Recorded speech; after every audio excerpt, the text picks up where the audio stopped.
Leap के बाद बदल चुका है सब कुछ। अब वैसा नहीं रहा अनुपमा सीरियल जैसा पहले था।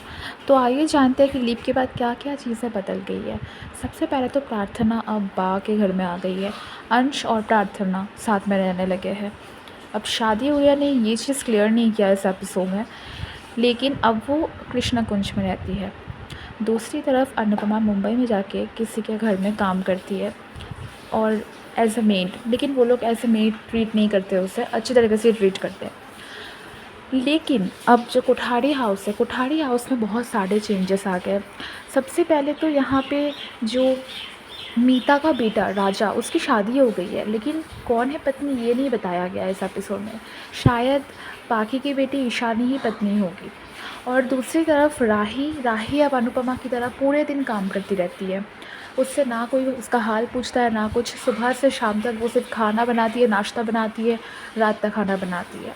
और वहीं पे माही अब पूरी की पूरी कंपनी चला रही है। अब माही सीईओ बन चुकी है और प्रेम बस माही को ऑफिस लेके जाता है, ऑफिस से आता है। और ख्याति अब वसुंधरा से भी ज़्यादा ऊपर हो चुकी है। वो वसुंधरा को भी चुप करा देती है और घर में वही होता है जो वो कहती है।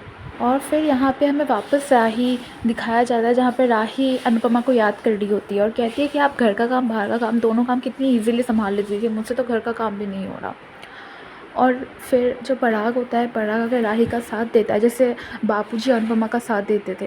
पराग कहता है कि तुम डांस क्लास शुरू करो, अपनी नई पहचान बनाओ। और प्रेम के पास बिल्कुल टाइम नहीं होता है राही से थोड़े टाइम बात करने के लिए भी, क्योंकि बार बार ख्याति बोलती रहती है माही को लेकर इधर जाओ उधर जाओ।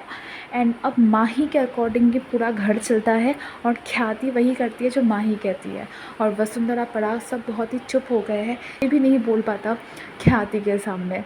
और बहुत सारे चेंजेस आ गए हैं और अनुपमा अब भी ट्रॉमेटाइज़ है जो भी हुआ अनुपमा के साथ। अब कितने साल का लीप है ये नहीं बताया, हो सकता है 1 साल का लीप हो या फिर 5 साल का लीप हो, लेकिन 5 साल का लीप लगता नहीं है क्योंकि किसी के भी बच्चे वगैरह नहीं हुए।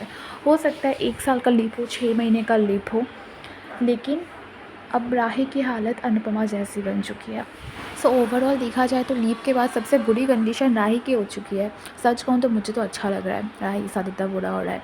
आपको क्या लगता है, राही के साथ जो भी हो रहा है अच्छा हो रहा है या बुरा हो रहा है, या फिर उसने पास में जितने भी बुरे काम किए हैं उन सब का फल मिल रहा है? और क्या आप लीप के बाद भी उस शो को देख रहे हो और अभी की कहानी आपको पसंद आ रही है या फिर फालतू में खींची जा रही है?